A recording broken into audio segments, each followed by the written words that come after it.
familiar with HealthConnect One, we're a national non-for-profit. Our mission, we are a national leader in advancing respectful, community-based, peer-to-peer support for pregnancy, birth, breastfeeding, and early parenting.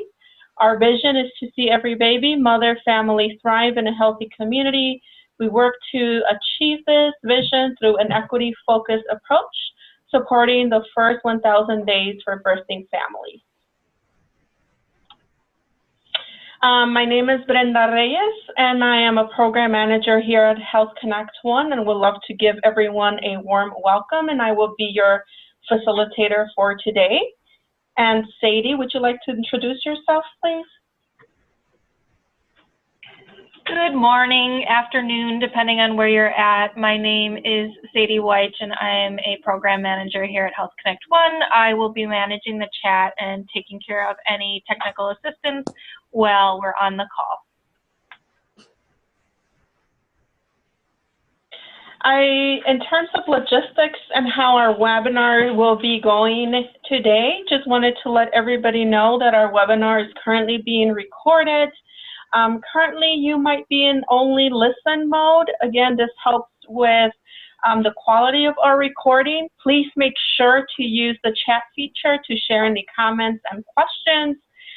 If you are not talking, we ask you to please kindly mute yourself. Again, this helps with being able to hear our presenter share her presentation.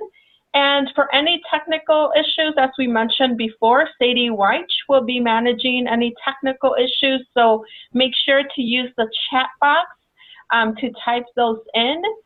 If you are connected via a computer, you can also be unmuted by raising your hand icon, and we will be doing that in the latter part of the webinar. We are allowing 30 minutes for questions, conversation, and engagement.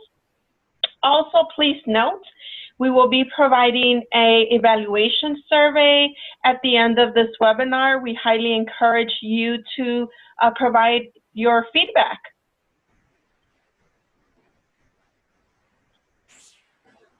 And again, thank you for joining our webinar. Our webinar is titled Overview 2018 Latina Maternal and Child Health Review.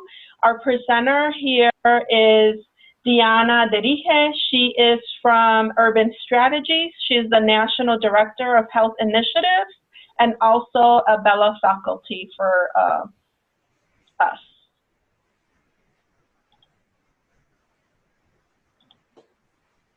So Deanna, you can feel free to share your screen.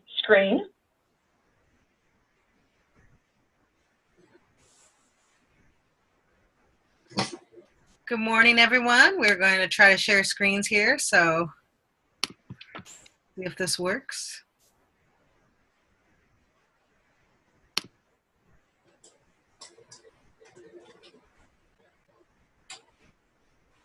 Desktop, share screen.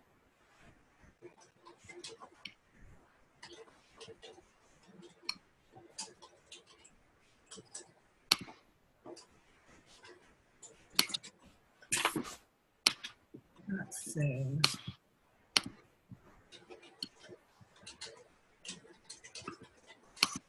Nothing's not free.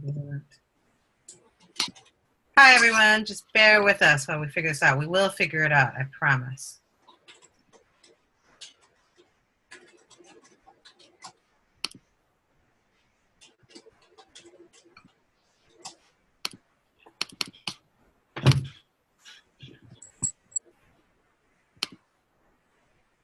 All right, can everyone see that? Anybody?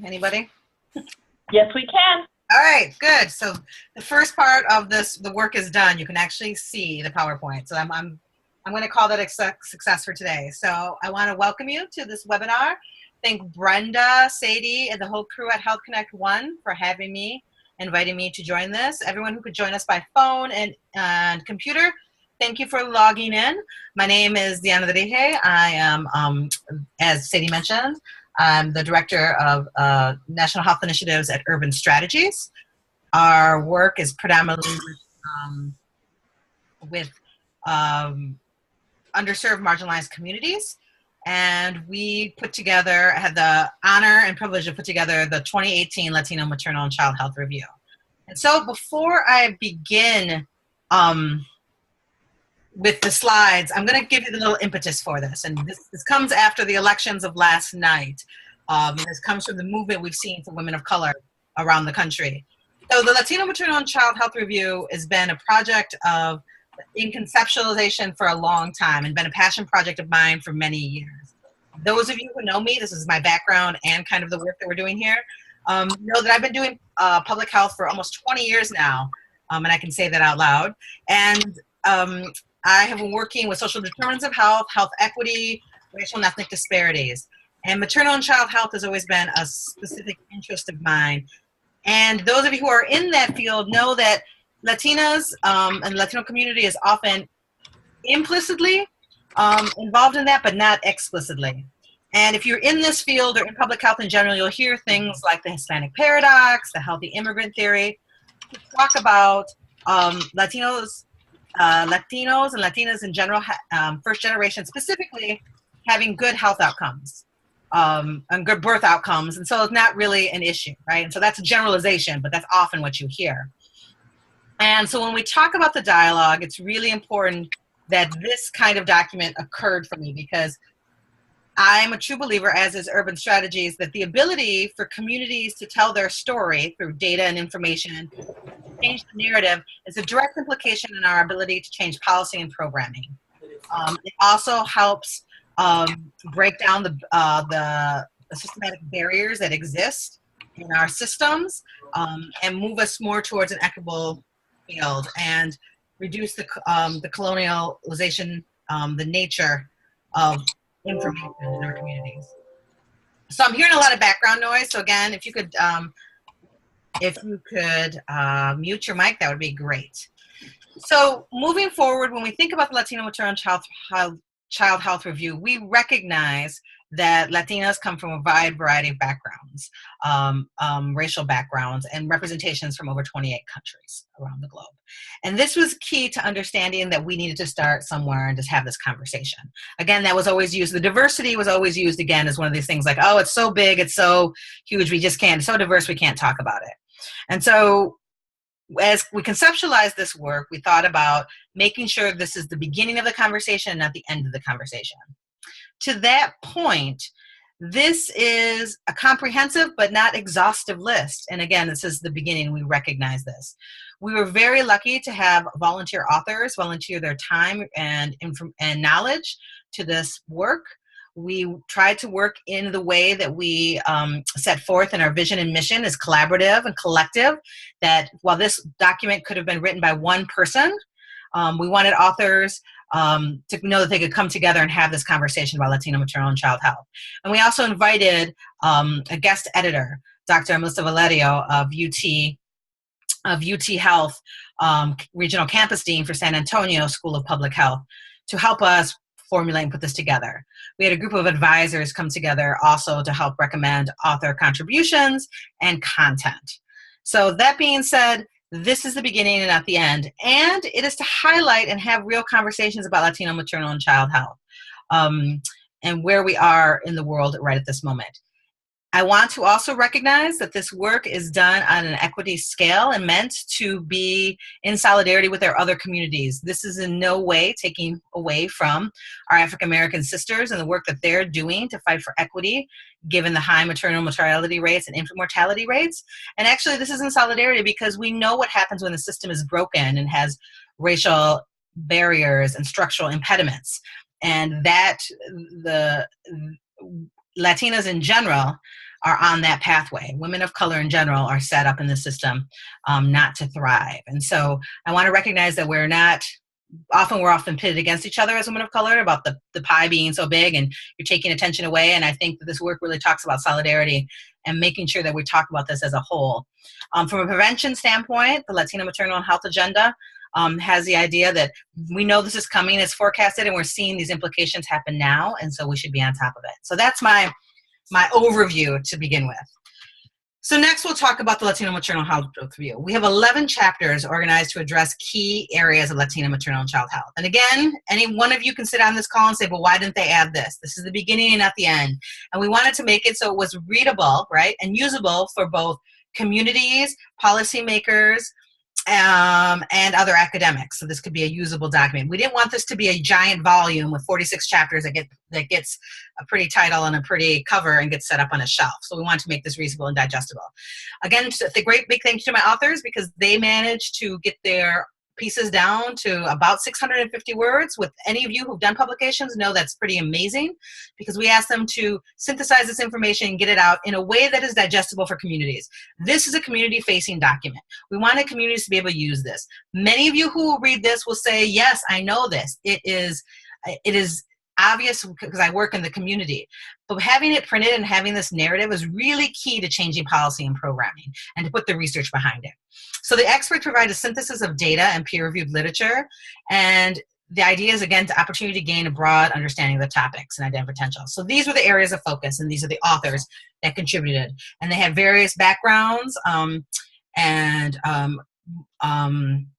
degrees and also expertise areas.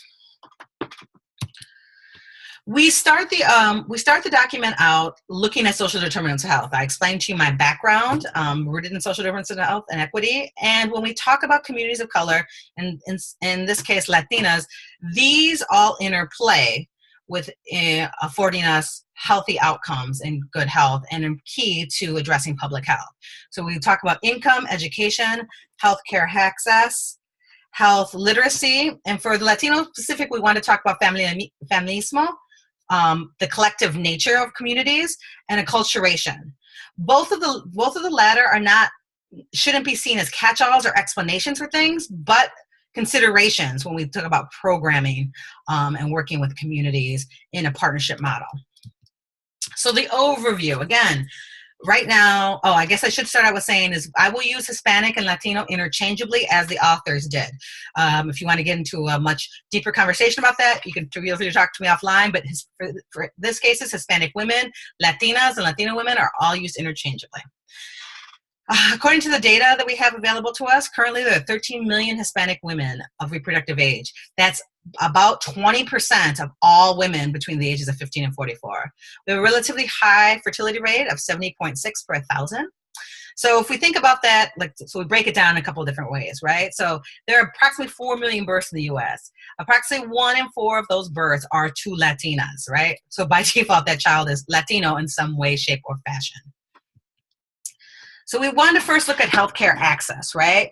And accessibility, which you have to understand is not just did they build it in my neighborhood, it's the relationships that people have to being able to access quality healthcare. And so we know that from 2013 to 2016, the proportion of non-elderly Latinos with health insurance coverage increased, right, due to the Affordable Care Act for about almost 10%, which means, right, the translation of that is there's 4 million less number of uninsured children and adults in the U.S. Or Latinos specifically.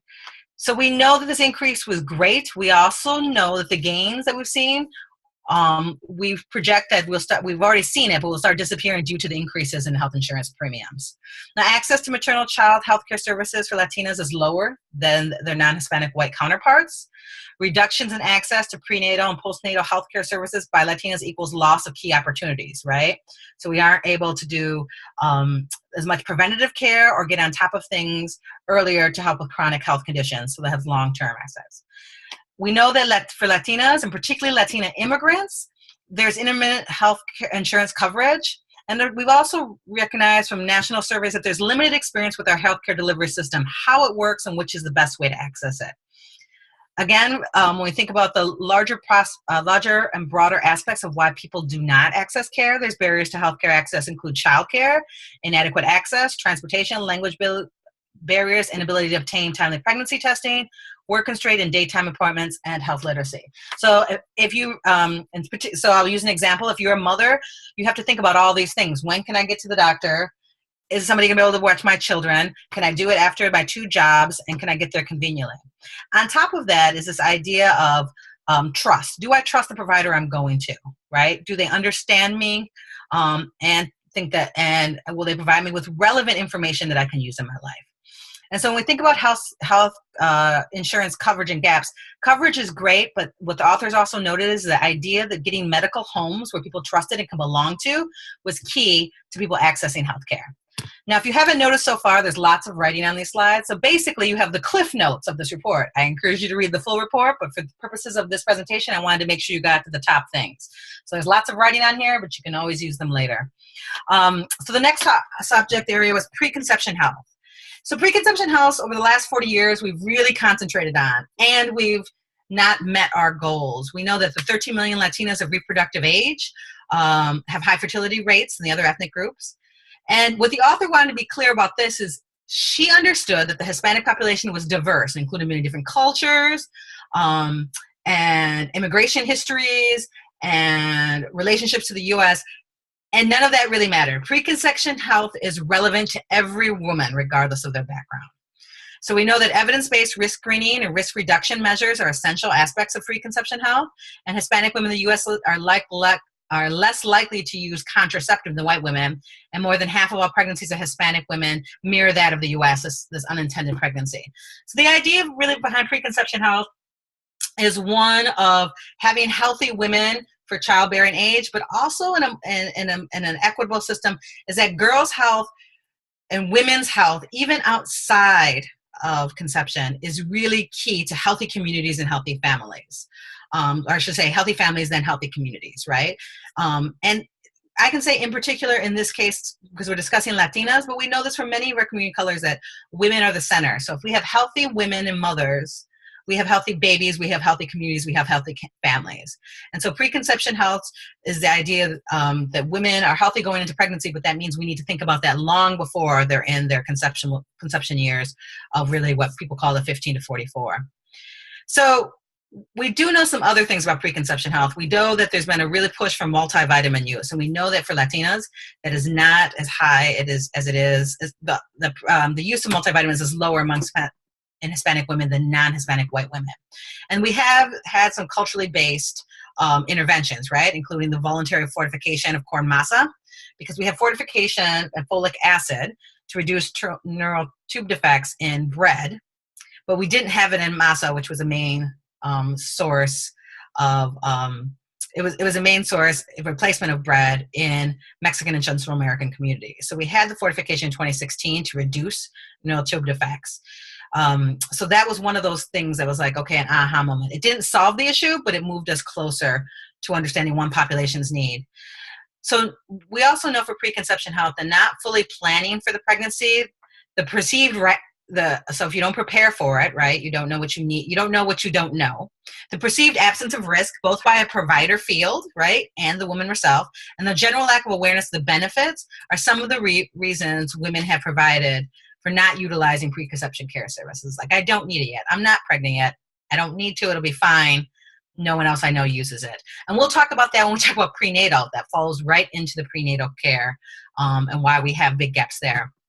And when we talk about answers to preconception health and increasing that, it's really strengthening and improving access to preconception care with a broader context of women's health, right? Could have an impact. So the idea that, again, like I said before, that women's health, girl health is key to the livelihoods, regardless of their ability to have babies or their need or want to. Their health is really key to the health of our communities. So, let's see, prenatal care.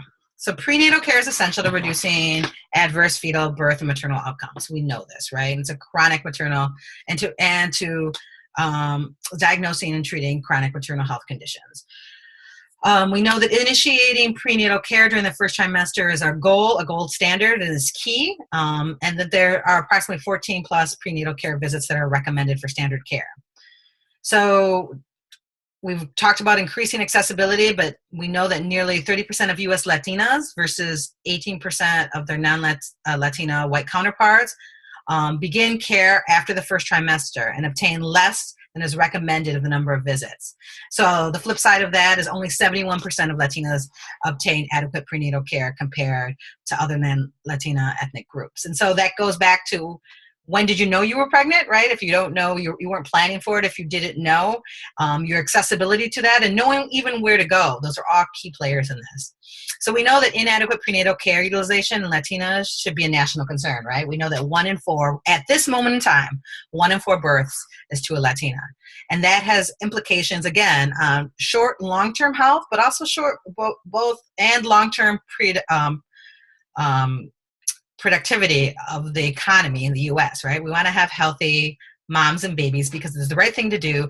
And if we look at the long-term ability for those communities to contribute is key as well.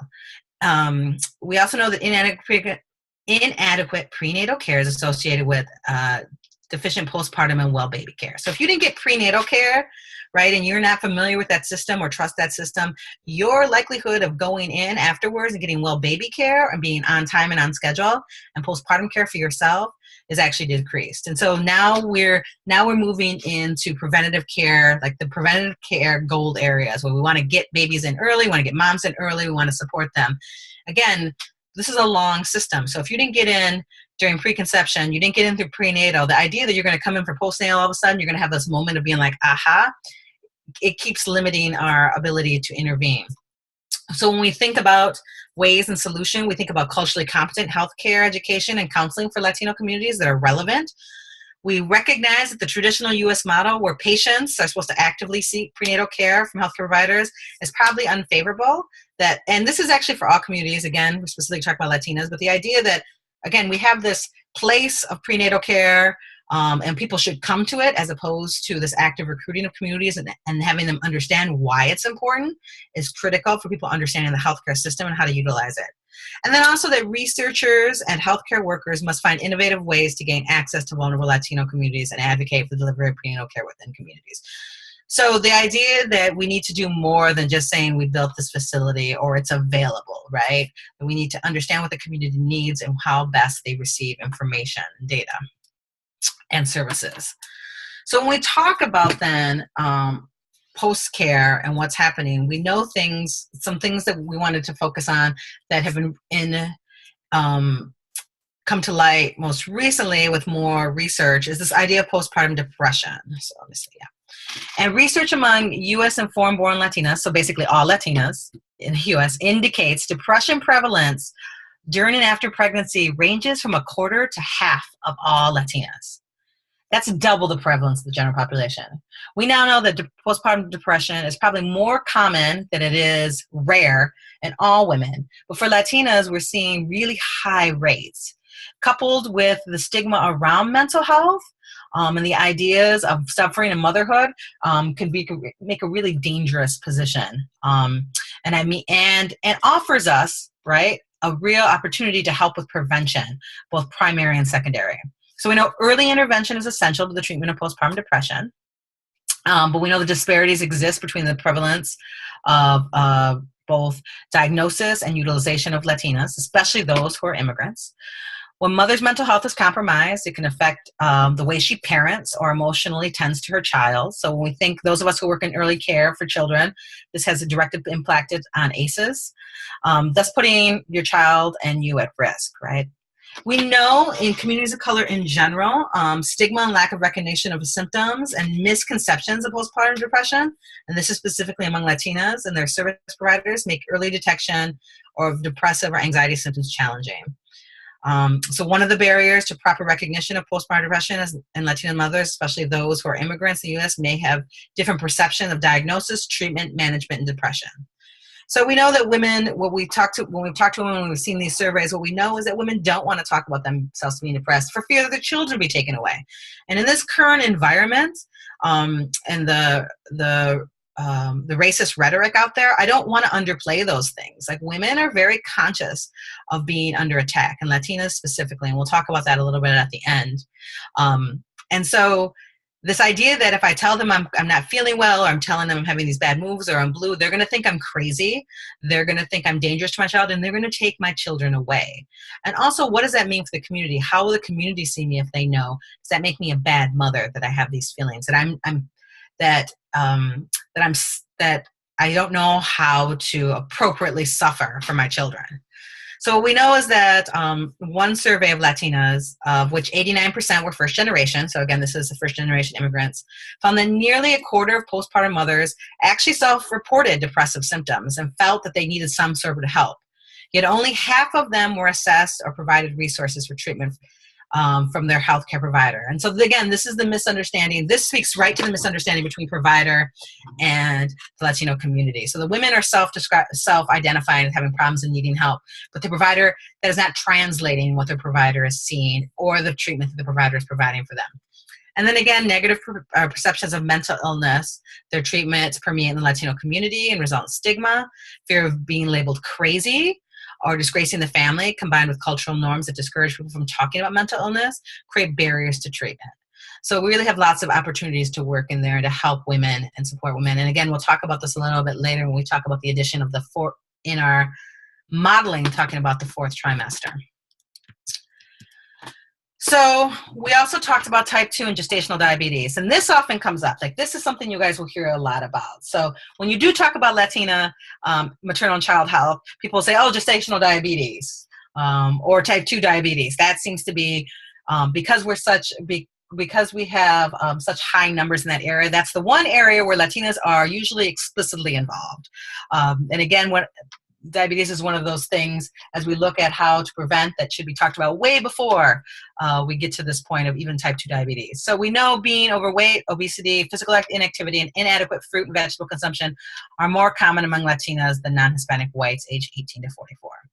Among women aged 18 to 44 who live in the U.S., type 2 diabetes and gestational diabetes are more prevalent among Latinas than their non-Hispanic white counterparts. An estimated 10%, 10+% of all Hispanics and 11% of Mexican American, right, respectively have gestational diabetes compared to the 6.7% of non-Hispanic white women. It's estimated that about almost 19% of all Hispanic and 12.9% of Mexican women are subsequently diagnosed with type 2 diabetes. So we know the likelihood of having gestational diabetes is associated with having type 2 diabetes after pregnancy.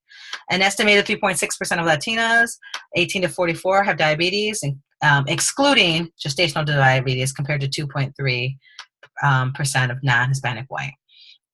So those are a bunch of numbers, right? So we're higher at all these numbers.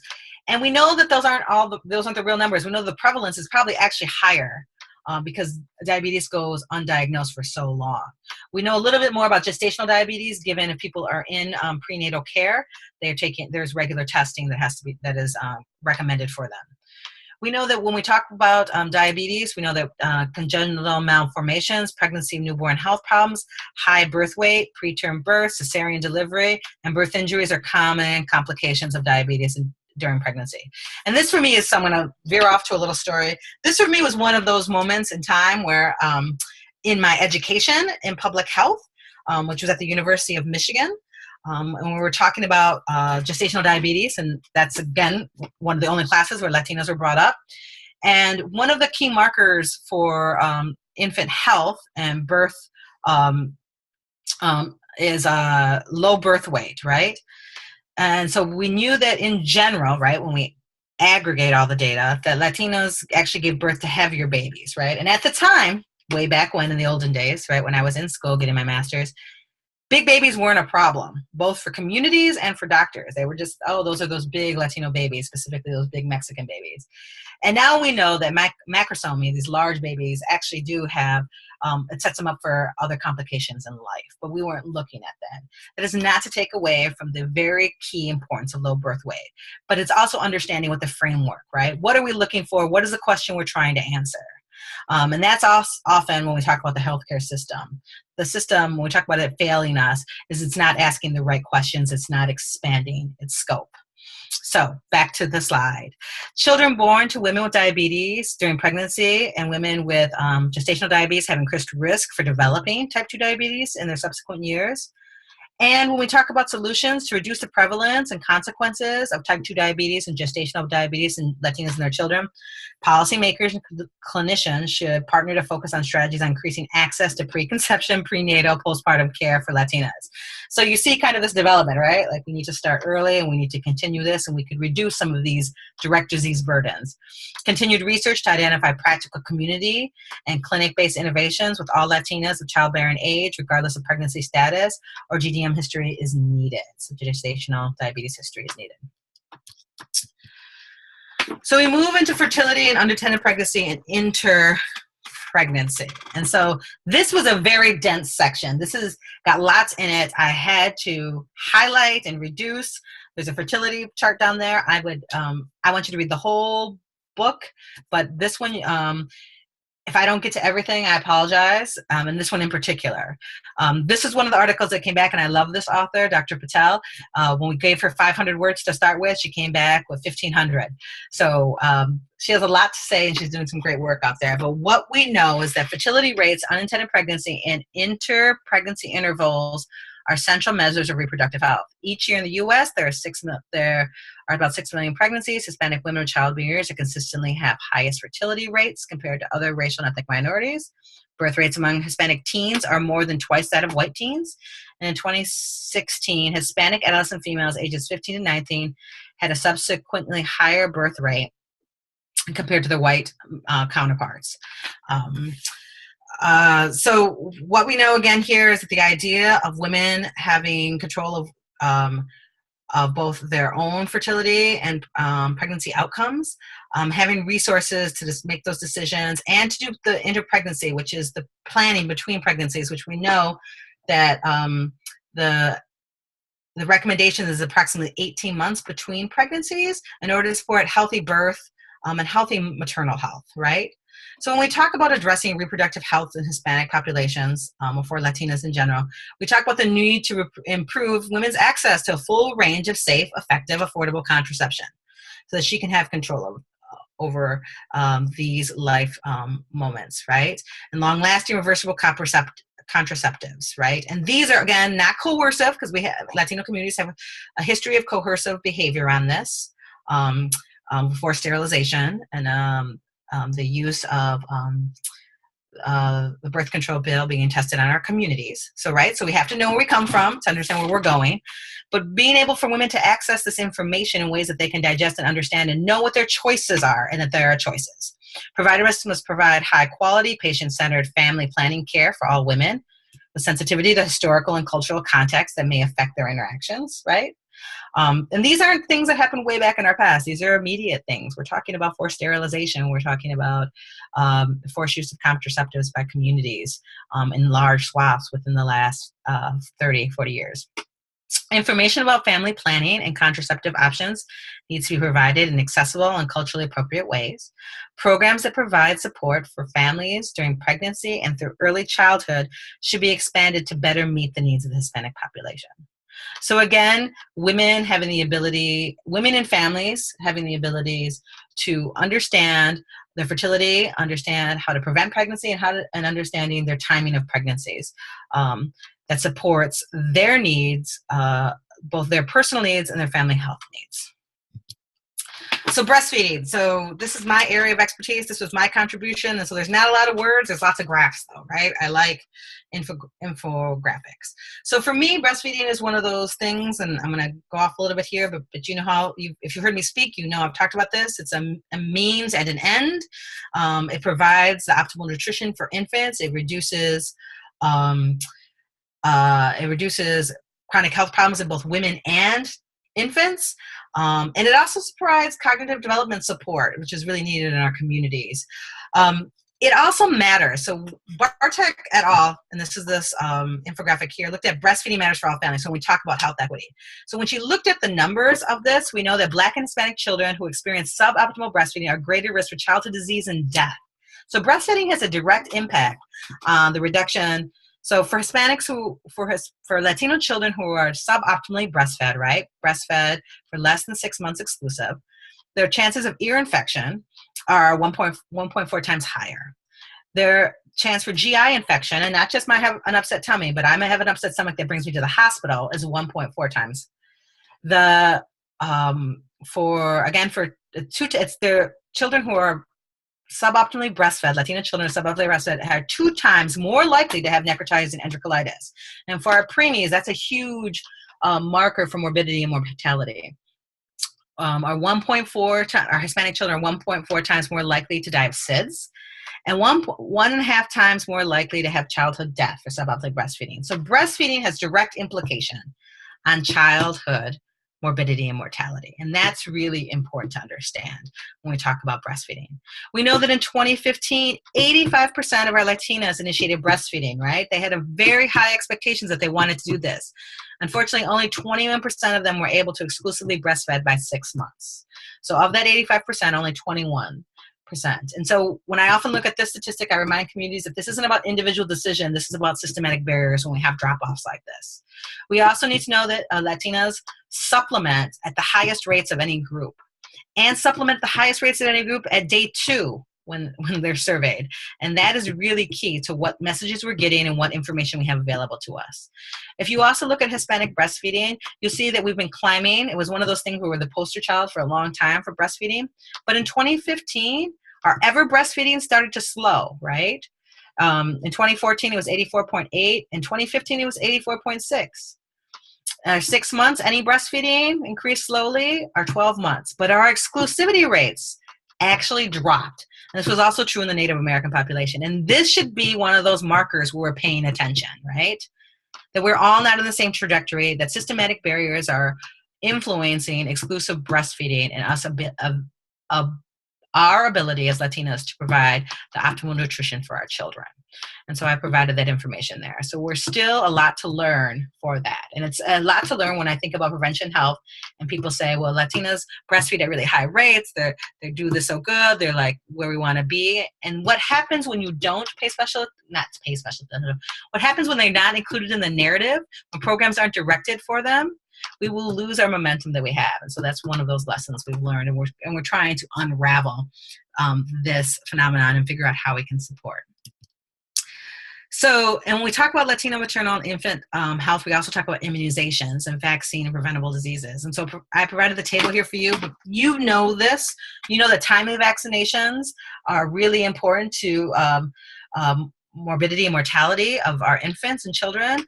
That in order to get those timely vaccinations, we need education for people to understand what the importance is, why they're needed, and where to get them, and who they can, and where they should go, and when they should go. And it should be culturally competent and accessible, right? Often our communities, and not our communities, I will say this as a mother, we're just told we're supposed to do them, and when you ask why, it's because you should. And I am a proponent of vaccines. I'm a public health person by training. But I will still push on my provider about when and how and where. And those are all things I should be able to do. And they should have answers to them, and all mothers should. That is who we are. We are supposed to be stewards of our children and our communities. So we should have a voice and be answered respectfully with it. And so we know that Latinas in general, when we don't have access to this culturally competent, accessible care, our vaccine rates actually reduce. We hold steady with our vaccination rates. In some communities, we're really poor, and it has to do directly with our accessibility and relationships with our providers in the area. So early nutrition for Latina moms and their children. So this is the general statement by this author: is nutrition during the first 1,000 days, the beginning of a woman's pregnancy, right? From the moment you're pregnant to your child's second birthday is critical, right? For building blocks in the children's brain development, healthy growth, and strong immune system. Latinos and we also know that Latinos in the U.S. experience significant nutritional disparities, right? Latinos are more likely to live in food deserts than their white counterparts. 1 in 4 Latino children are at risk of hunger compared to 1 in 9 white children. And Latino children are also more likely to experience obesity, putting them at risk for poorer health, including type 2 diabetes and other chronic metabolic syndrome related to conditions. And so when you think about nutrition, this author has often talked about, Lucy, who is the executive director of 1,000 Days, has often talked about, people think about nutrition as separate points, right? But when we think about malnutrition, this is really a spectrum. We think about malnutrition and when we think about obesity, a lot of times they have the same characteristics of not having accessible, healthy food, right? that obesity is often fueled by having high caloric food that's not nutritionally dense. And so that is a problem just as malnutrition is, right? And understanding the difference is really key. And we understand that for cultural relevance in Latino communities where chubby babies or chubby children are often seen as healthy, right? And that's a historical fact. If you had a chubby baby, they weren't malnourished. But really, our children who are obese in many ways are malnourished because they have high caloric, non-dense nutritional food. And so what we need for what and when we feed our babies solid foods impacts our long-term health care. And this has also been critical in the Latino community. More than half of infants are introduced to solid foods too soon. And 85% of all infants or toddlers consume added sugar on any given day. So juices and bottles and things like that. That's one example. Latino babies consume sugar drinks earlier and at higher rates than any other non-Latino children. So this has been really important work when we think about micronutrients. We've been doing really well with breastfeeding, and then we kind of fell off about what early nutrition means after breastfeeding, right? What we get babies off the breast, what they should do. So we think about barriers. We think about ensuring parents have access to affordable, nutritious food, as well as evidence-based information on what, when, and how they should introduce solid foods.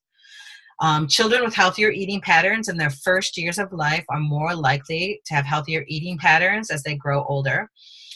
But really what was the key to this one, and what you'll hear me echo at the end when we talked about this, is this author in particular recognized that the most dangerous threat, right, to nutrition and to access and to availability and future health was really what was emerging over the last 2 years, right? The hostility toward the Latino immigrants in the U.S. and the harsh anti-immigrant rhetoric, coupled with policies, which include the public charge rule, to discourage immigrants from coming to the U.S. or accessing critical health, nutrition, or safety net services and having harmful impacts on Latino family. And this was her critical point. Like, these are all great things, but this racist rhetoric, anti-immigrant rhetoric, has direct implications on people seeking support for their children and families, and those children and families who are legally eligible for those services. So so the idea that all children should have access to this, and that they should, this rhetoric. And we will see that in birth outcomes too. Again, when I talk about it at the end, we have research that talks about what this racist anti-immigrant rhetoric has been doing to our communities. So maternal morbidity mortality. So our author talked about that from 2011 to 2013, pregnancy-related mortality rates were lowest among Hispanic women at 11 deaths per 100,000 lives, compared to 12.7 for the general population, and as high as 43.5 deaths per 1,000 for our non-Hispanic Black counterparts. So the U.S. Is the only industrial country where maternal morbidity is actually increasing. It is a huge problem and a huge issue. Pregnancy-related mortality has been increasing in the U.S. overall, and for Hispanic women. So while we have some of the lowest rates, it has been increasing for us as well. And it's being high, and it's higher for foreign-born U.S. Hispanic women than U.S.-born. The leading cause of pregnancy-related death in Hispanic women is hypertensive disease, complications with high blood pressure, which are often, so prenatal care is really critical in there to catch those kinds of increases in blood pressure and preeclampsia that we're seeing, with other important contributors to mortality being hemorrhaging, infection, and cardiovascular conditions. Pregnancy-related mortality increased with age among all racial and ethnic groups, ranging from 6.7 to 44.1 deaths per 100,000 live births.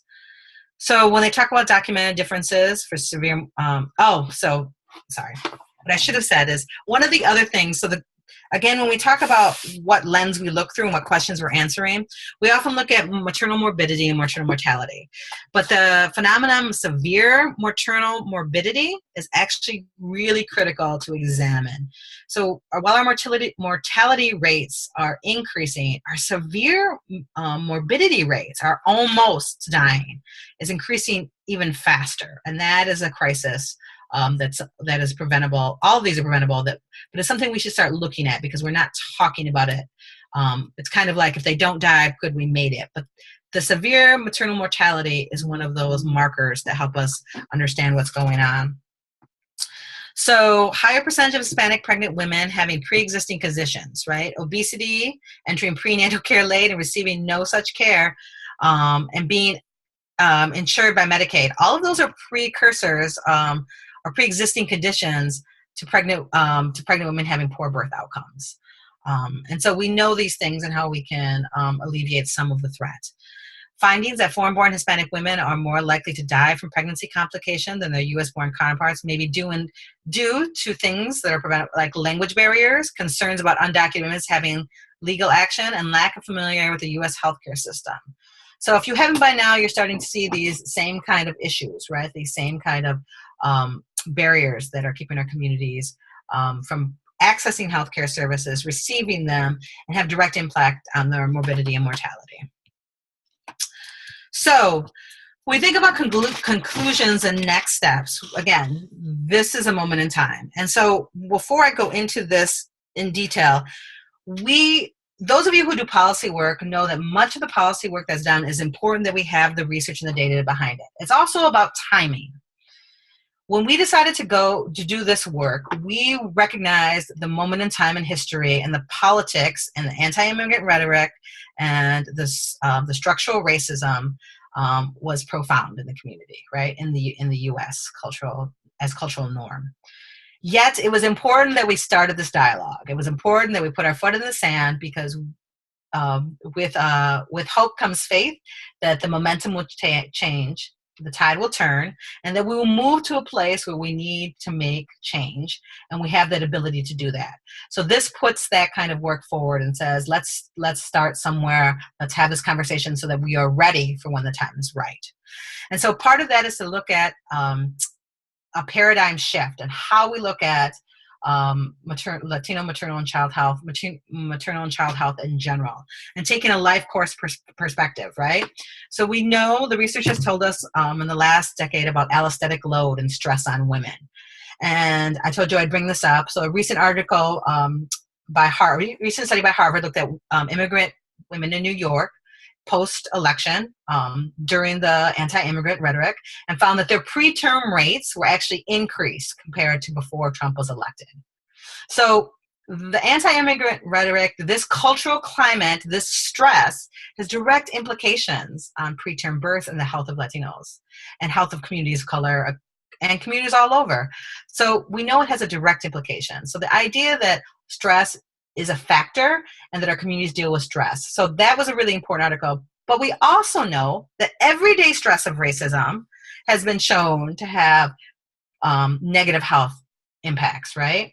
So we know that everyday stress, it doesn't have to be this huge thing where people come out and say that you're rapists and drug dealers crossing the border. It can be these slow stressors of everyday racism, everyday bias, and everyday stress that women take in. And we know that for women, that it embeds in our genes, right? In the epigenetics, and we pass those things on to next generation. So the direct morbidity and mortality that we're seeing and future health of populations. So the idea that we need to change the paradigm shift to think of a life course. Healthy babies, healthy children, healthy families, healthy communities, and this long-term shift, right? And included in that shift is the fourth trimester. And the fourth trimester is talked about in the publication as including this part after baby, right? Would include that women get postnatal care, that they have supports for postpartum depression, that they have supports for breastfeeding, that this time, just because the baby is physically, you're not carrying it anymore, doesn't mean it's not a time for care and healing. And just like any other moment, that the fourth trimester should be considered a real point in time and not just that the baby is out and so we're done. There aren't 3 trimesters in pregnancy, there are really 4. And so we're looking at paradigm shifts, changing our perspective and changing the way we look at things. Any of you who have ever listened to me talk know that I love some ecological modeling. And so when we think about making recommendations and we think about moving towards change, I look at an ecological model, which looks at the interpersonal, what are my resources available to me, the interpersonal networks, my family and community, my social institutional factors, my community health resources, the community factors and supports in the larger community, and the larger public policy platform than which we live in. And so this Again, the next steps in this article, in this publication, and the final part about this are some recommended next steps, right? And this was important because when we handed this out and when we had our Hill briefing for politicians, we wanted the idea of like, well, what should happen? What could we do? So these are some generalized next steps. These are also for communities to take them and use them to help build their tailored next steps for their individual communities. But basically for interpersonal, again, you've worked in this field, you know this, right? But now we have it in writing, we have the research synthesized to support it. That culturally competent programming, recognizing subgroup affiliation, right? That Latinos come from many groups and can represent any race is key to supporting healthcare access and preventive care. Linguistically appropriate programming should go without saying, but is key and necessary. Social media campaigns are important as our communities tend to use especially Latinos who are actually a high proportion, are younger than the general population and a high proportion of millennials. Social media campaigns are tailored in Spanish-speaking families and that are personal and not generalized, and that they're available to our communities. For the interpersonal networks, family, community, communications, and outreach plans that are support positive community norms, right? And this goes back, we've been talking about this for 20 years. The communities of colors, and in this case, Latino communities, don't need to be told everything that who they are and what they are is bad. That these should be positive community messages of how they can go back. And we've seen this work best illustrated at this moment in time I'm thinking about is some of the work that the Native community has done to go back to Native eating, right? A non-colonized diet. Right, that these bad health habits weren't ours. We didn't create them. Our communities aren't built on bad health.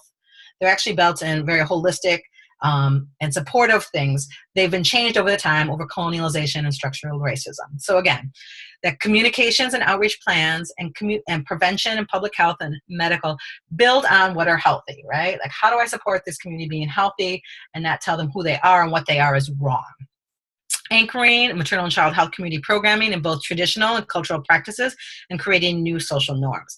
Understanding that and what that means. We know that doulas, midwives, community health workers are all supported within the Latino community and actually have direct positive influences on our both our maternal and child health outcomes, but also our health outcomes in general. Social institutional factors, your community and your health resources. Programs developed specifically in communities of interest that incorporate cultural norms, context, the U.S. population's unique history of the U.S. This, for all intents and purposes, is you can take whatever you want nationally, but it needs to be tailored locally, right? Because what works for a Guatemalan population in Kansas is going to be different from what works for the Dominican population in New Jersey. And while they are both part of the Latina umbrella, the Hispanic umbrella, their experiences and their resources available to them in that region are key, are key to understanding and supporting health. Community factors and supports, cross-programming, including MCH programming, incorporated other family and religious programming. So this is one of those base lessons, right? So maternal and child health should be integrated in other things. We just don't talk to a woman while she's pregnant, right? We just don't talk to families when they're about to have a new baby. That the importance of MCH, why it's important to have preconception care, why it's important to understand prenatal care and postnatal care, postpartum depression, should be integrated in other programming that we have out there to best meet the needs of our community. Because messaging, the more messaging you get and more frequently you get, it becomes more of a norm, right? And we've normalized good behavior, we normalize care, and that's really key. Health provider, cultural competency, and equity education. This can go without saying. We know that this needs to be provided more. It needs to be something of a staple within medical education. Public policy. So paid family leave, that goes without saying, that people can be supported, moms can be supported, and families can be supported when they can support their newest member, right? And paid family leave actually reduces the number of sick days later on. It improves retention of employees. Both aggregate, and it also supports breastfeeding and other postnatal health outcomes. Both aggregate and disaggregated data for Latinos. So again, we talked about this in the beginning, and I will echo it now. The availability of data at community level for community consumption is key to us telling our story, right? Of having control of our narrative and influencing program and policy. And that means both at the aggregate level, right? That we have all of it for Latinos, and the disaggregated level, that we know what our subpopulations are doing. Because this is key, and we've talked about it in breastfeeding, that what our South American counterparts do compared to our Puerto Rican sisters is different. And so therefore the messaging should be tailored for them. We also understand that Mexican Americans outnumber, have a higher proportion of the Latino population. And so that number, when aggregated, can hide inequalities and disparities very easily. And so we need to. And Latinos aren't the only ones, right? Asian data does the same thing. Asian American Pacific Islander data does the same thing when we aggregate like that, right? And so the ability to kind of comb that out and find out what the differences are key to help us improving Latina health across the board. Data-driven program and policy development, that is something that the mainstream has always said, but without our data being available, right, and for community consumption, we can't derive that programming and policy. Development of a national center for Latino maternal and child health. And this is where Urban Strategies put its foot in the sand and said, we need a center to do this. We need someone dedicated to do this. If the mainstream organizations that do maternal and child health are not addressing Latina needs, then we need a place that will do that. We need a place that will be collective and collaborative and work with people across countries, across states, and across borders to work on this. And that's what we need, is a place to do that. Dissemination of the data and other Latino maternal health data, so that there's a place where we can get this data and find this information, and it can be synthesized and analyzed as well. Accessible data for analysis and community consumption. So that's really what we're looking at. And I want to reiterate that this is the beginning and not the end, right? So I look to this group and to others as we build this cadre of advocates and organize and strengthen our networks to look for what the next steps can be. How do we get this information out here? How do we request more information? And how do we elaborate on these subject areas? This document is available at our website, both in the downloadable form, as a whole report, or individual subject areas if you would like. This is my information. You are happy to have it, and contact me if you have any questions. You want to talk some more about this. You have some ideas of how to expand this work. And I spoke really fast, but I think I got through everything. And now I'm going to turn it over to Brenda and Sadie to help me field questions. Gracias, Diana, for presenting your findings and sharing your experience in terms of developing this for our community. So we would love to open it up for discussion and questions. Again, please feel free to use the raise your hand icon and you will be unmuted, and also use the chat box to be able to type in your questions. I know that we already have some comments in our chat box. Jill Parson is saying, thank you, this was amazing, thank you. I didn't catch the website information and the email address. Can you show it again? This is for the speaker. There's one question from Carmen Mojica, Diana. She says, this is for the speaker. I would like to learn more about how to expand the work. I am a Dominican first generation and don't know how to get funding to even do research in New York City. Do you want to answer that, Diana? I'll try that. So Carmen, I feel you, right? Like none of this is easy. So to Jill Parsons out there in the W.K. Kellogg Foundation who helped support this, this was a leap of faith for them because the field isn't talked about.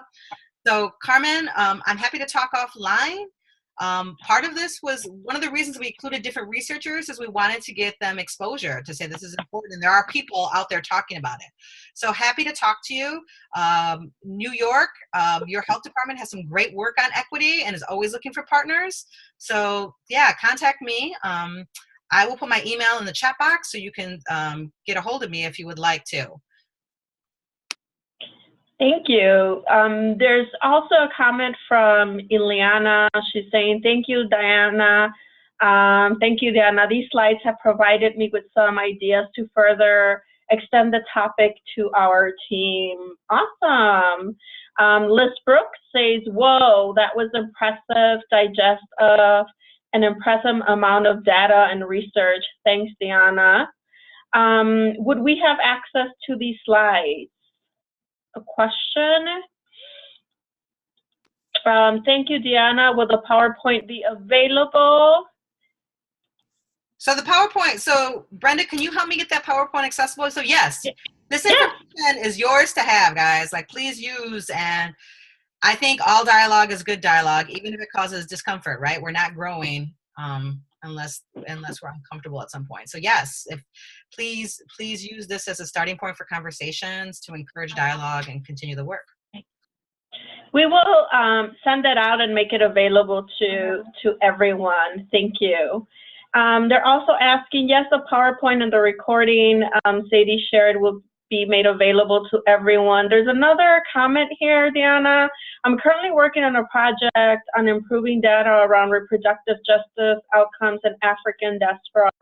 I'm based in Boston. I'm interested in your opinions on developing language around identity that can help people across the diaspora articulate their experiences in healthcare and birth parenting. This is an awesome question. Diana, what are your thoughts?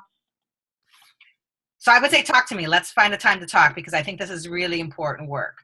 And I think that this conversation and identity often gets mixed up with our ability to find common ground with each other. So I'd love to talk to you in more detail. There's another comment from Jennifer Almanza. Plaso Matali, for this presentation, this report and work is amazing. I am a Chicana with a doctorate in a nurse midwifery doing equity research in Minnesota. I'm curious if there is a national organization working on Latinx equity issues similar to Black Mamas Matter Alliance. Great question, Jennifer Almanza. Diana. So I don't know. I mean, okay, so I should say at this moment in time, I don't know of any. I'm gonna defer to all of you wonderful experts on the chat and on this conference. And Brenda, if you might know of one.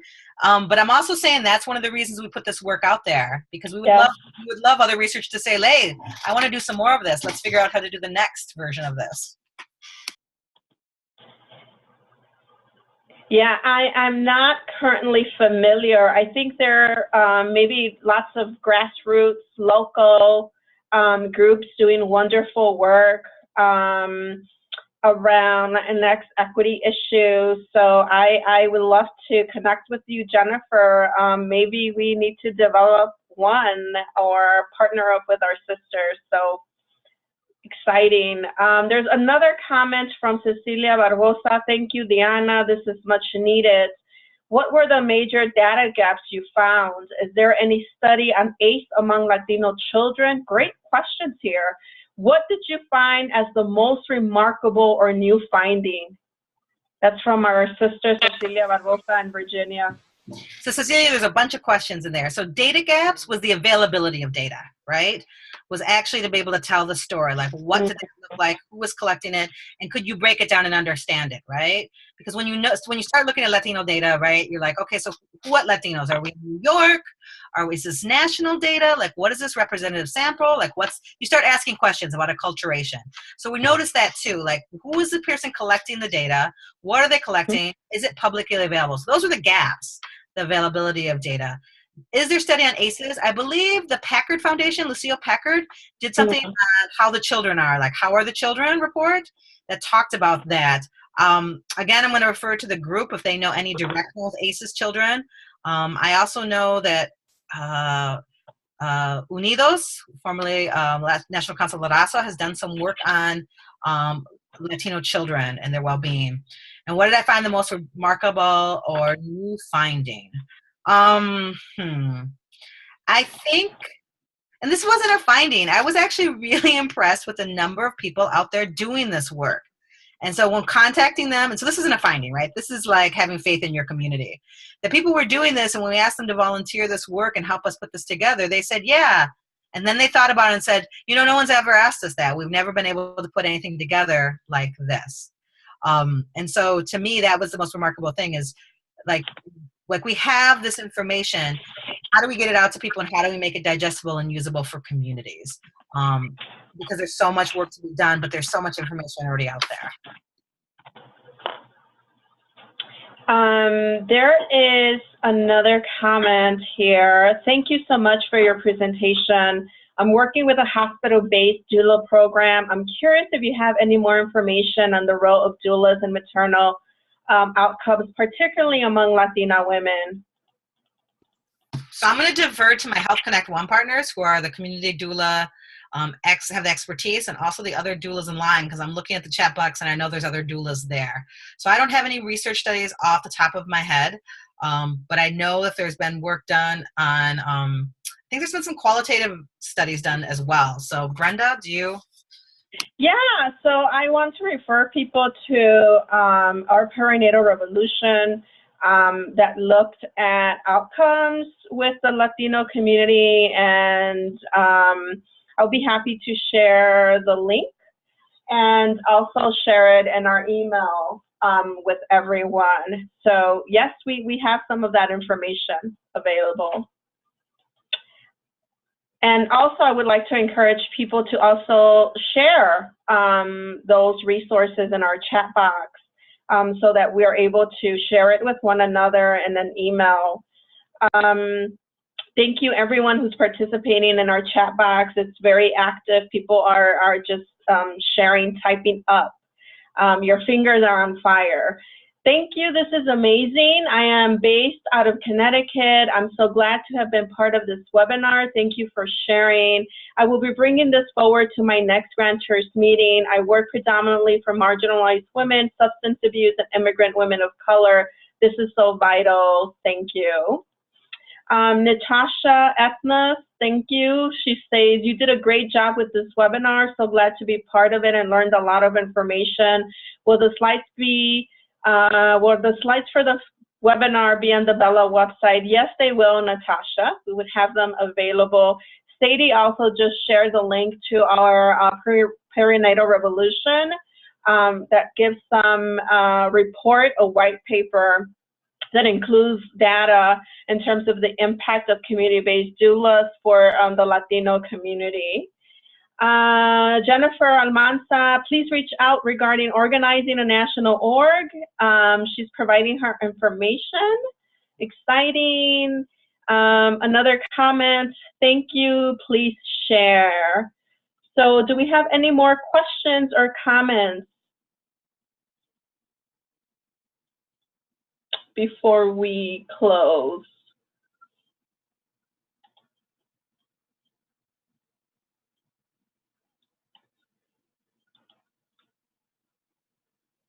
There's lots of thank yous, so just make sure that if you have additional questions that you type them there. So Deanna, this is a question that I have. In terms of next steps, I think one of the things that I would love for us to consider is also doing a review of what has been working to address some of the issues for our community. So, you know, someone brought up the issue of the support of community-based doulas for Latino community, you know, the support of community health workers, perinatal health workers for our communities. So really looking at quality, quantity of programs that are being implemented maybe across the country to serve Latino communities. Is there any thoughts around that? And yeah. So what I would say, Brenda, is that what we know about prevention and programming is we often get stuck in this question when you fill out a grant or you're doing federal work, or even when you're doing private work, there's always like, is there an evidence-based program, right? And usually your evidence-based programs, if not always, contain an RCC. And usually, even if they are translated to Spanish, they weren't tested in our communities. And so I would say, yes, there is a need to really discuss the relevance of promising practices and evidence-informed programming that works in our community, that was designed for our community, that was co-created with our community. Because those things are what are making the difference, right? It's And this idea that we can just take this canned programming, translate into Spanish, sometimes poorly, and just plop it down in a community and it's supposed to work, is antiquated. And so there is a time to have that conversation. So yes, I think there is room in the field to have that, because that's the next question, right? The next question is like, oh, you brought up all these issues, but what really works? And so while we did these broad strokes, I think there's real kind of like, this works, and we know this works, and we have the data on this, and we have the support of this, and we think this might work. We need some money to do some evaluation on this, because none of these programs that are evidence-based just came out of the ground. Like, they were tested and they were funded and supported to become evidence-based programs. And those are the same kind of conversations we need to have, that programs that are co-created for our community, that are built on our community, the assets of our community, are really critical to this work. So that's what I would say is, yes, there's a need for and the welcome. As far as next step, part of this is just getting this out there, doing presentations, both myself and the other authors, so that the dialogue, we continue this dialogue, that it isn't, again, that it isn't a publication that somebody says, oh, I remember that thing we did 10 years ago. That's something that continues to work, that it spurs dialogue, it spurs conversation, it spurs policy and programming change. We have a wave, right? And actually, Illinois is a great thing. You guys have a new governor who says he's interested in Latino communities. Like, having this on their desk about, like, what are they going to do? How are they going to address this? What is next is really key. Thank you. There's another comment from Robbie. She says, I have been doing equity work around breastfeeding in my community in Watsonville, California. Years ago, I spoke to you, Deanna, to share what I wanted to do to support women working in agriculture to pump at work. I am sure what you thought about it at the time, but I made it happen. It included developing workplace policy and training of crew leaders and staff. It is now a national example.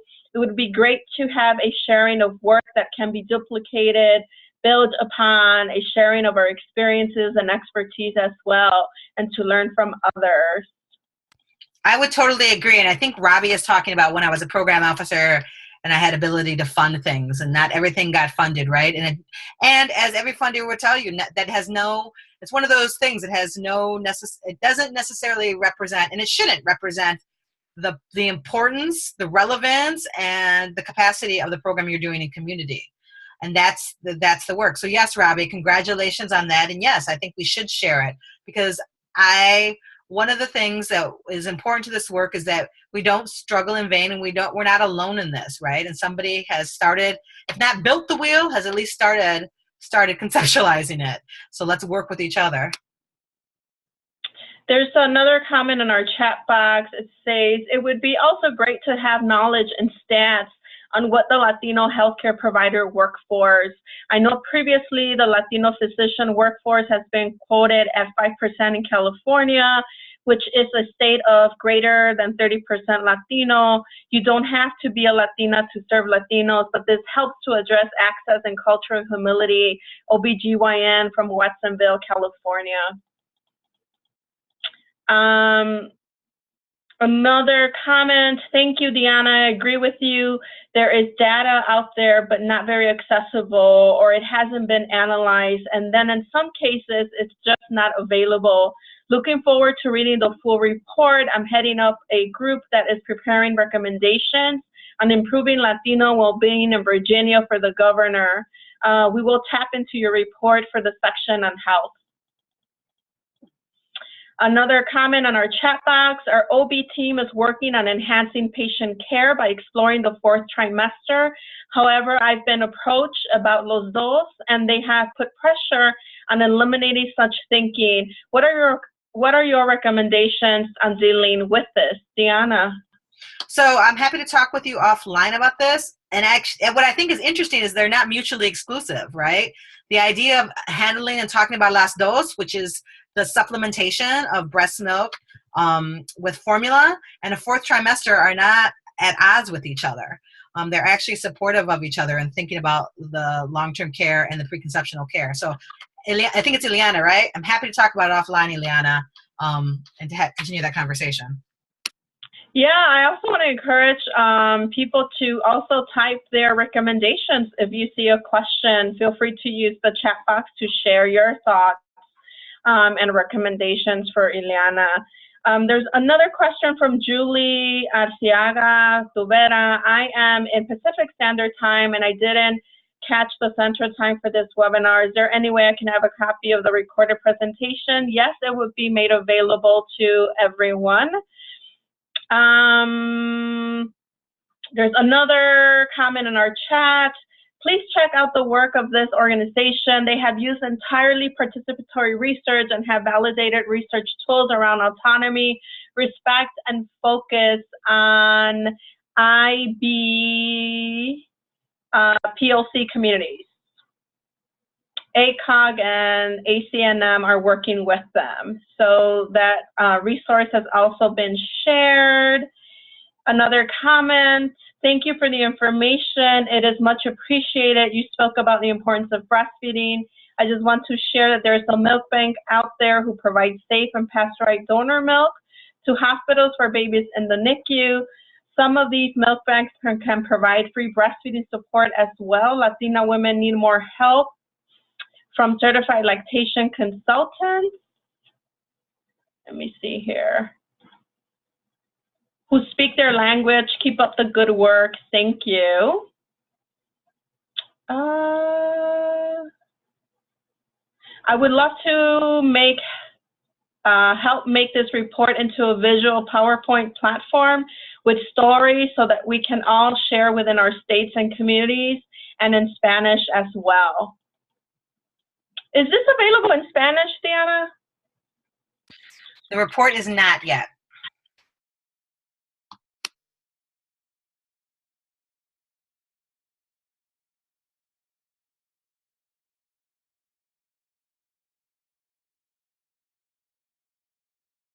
Any other questions before we close, or comments or thoughts?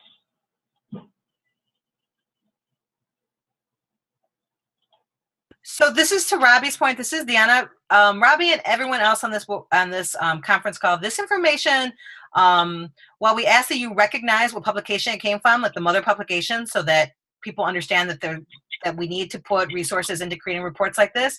This is your information to use. So to Robbie's point, putting this information together and then having like local stories and local information that bring the point home makes it relevant to your community. So do that. This is what this was meant to do, is help communities who already know this work inherently, who actually know and experience this, to have the data to help support behind them, because that's often where we get tripped up, right? Like, well, where's the data? Where's the research behind that? And so it's available here. So I would say to you is use this information, use the resources, use the data sources that are all listed in the book and listed in our appendixes to help you further the work that you're doing locally. Robbie also says, Deanna, I appreciate your vision and work, Deanna. Thank you. Amazing. Thank you. Any other closing thoughts? I also want to say, Deanna, how much I appreciate the truth-telling and also how candid you are in terms of the current political climate and naming the discrimination and racism that our communities are facing, and the impact that's not, that stress that's impacting the outcomes for our babies and the health of our babies, and how important that is that you included that in your report and the public charge, and the impact that's going to have for our communities. I think that's very important to address issues of systemic racism and oppression, and thank you for just naming it and mentioning that. There's one more question. Yep. Thank you. I'm looking forward to going back to slides and beginning to digest all the information you provided and maybe listening again. From Natasha Griffin, as a doula with African American and Native American heritage, how can we get more funds to help other moms? Natasha Griffin. So Natasha, that's a continuing conversation that I know I've had with HealthConnect One and other people around the country. We have the data saying that doulas the doulas do, in fact, evidence-based, improve maternal and child health outcomes. The point is getting it paid. And as you know, as any professional, paraprofessional knows, we're building off a broken system, or actually, depends on where you stand, whether the system is broken or was just never built in our favor anyways. So it's not a battle. It doesn't mean that we can't do it. But it's a continuing conversation, and it's continue to push local funders and national funders saying we do have the data, and to also start chipping away at the larger system, the reimbursement rates and including doulas in teams. Thank you, Deanna. There's another comment. Thanks, Brenda and HealthConnect One, for sharing info about this webinar. I wouldn't have known about it otherwise. Thank you, Lucy, for joining us. It's a pleasure to have everyone participate and engage. Has been very engaging conversation. Any other closing comments, Deanna? Words of encouragement that you would like to share with all of our webinar participants, or you have invited us to think about how we can use this in our community. So actions, bringing this report to our communities, to our current representatives.